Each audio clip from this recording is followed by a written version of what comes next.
Assalamualaikum warahmatullahi wabarakatuh.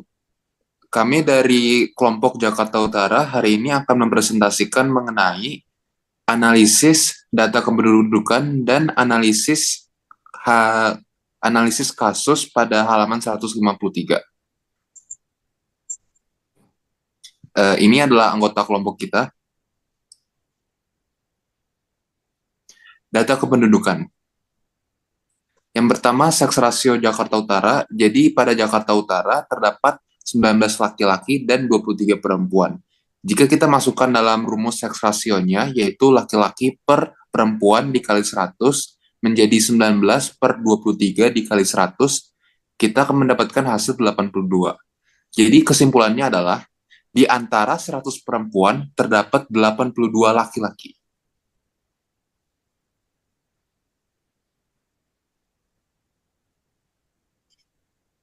Oh ya, Dependensi rasio Jakarta Utara, dependensi rasio usia non produktif sama dengan bagi usia produktif dikali 100 sama dengan usia non produktif adalah 4 dan usia non produktif adalah 38 dikali 100 sama dengan 10. Setiap 100 orang usia produktif menanggung 10 orang usia non produktif.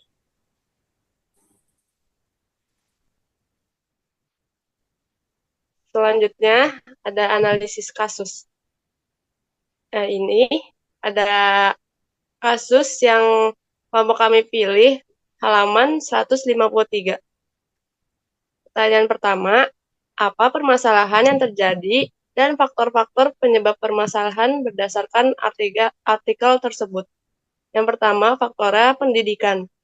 Seperti diperlukan peningkatan kualitas guru, proses belajar mengajar. Yang kedua, kesehatan. Seperti diperlukannya peningkatan akses layanan kesehatan, pengurangan stunting.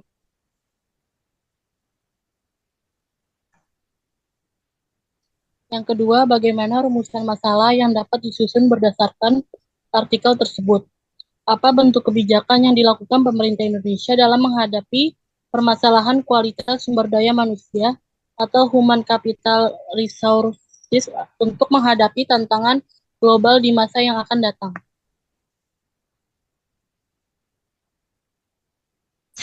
Selanjutnya, yang ketiga, bagaimana alternatif pemecahan masalah berdasarkan artikel tersebut? Yang A, dalam sektor pendidikan, menganggarkan 20% alokasi untuk pendidikan. Selanjutnya ada meningkatkan kualitas guru dan proses belajar mengajar. Yang ketiga ada memberikan perhatian besar pada pendidikan vokasi untuk menghadapi tren revolusi industri. Selanjutnya yang keempat itu adalah menarik partisipasi seorang sektor swasta. Yang kelima ini ada memperbaiki kurikulum pendidikan. Selanjutnya ada meningkatkan kompetensi melalui vokasi dan program magang. Yang terakhir ada melaksanakan sertifikasi profesi pada seluruh institusi di wilayah Indonesia. Selanjutnya, saya akan menambahkan tanggapan alternatif pemecahan masalah berdasarkan artikel tersebut. Nah, yang kedua ini ada dalam sektor kesehatan. Yang pertama, itu untuk mengoptimalkan anggaran alokasi 5%. Yang kedua, itu untuk meningkatkan kualitas dan akses terhadap layanan atau sarana kesehatan bagi setiap orang.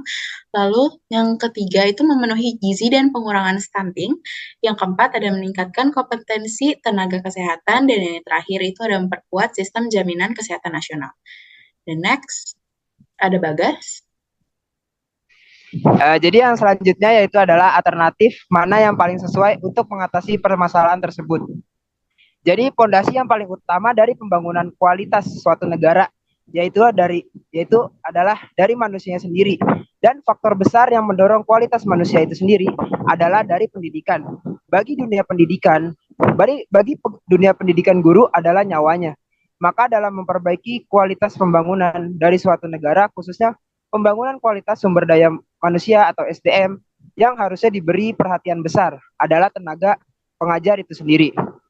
Sejauh ini, pemerintah sudah banyak membuat program dan juga meningkatkan mutu pengajar di Indonesia. Namun, kesejahteraan itu masih belum diperhatikan baiknya dari sisi guru. seperti halnya dalam pemberian dana hasil kerja. Padahal kami melihat ada potensi baik di sini.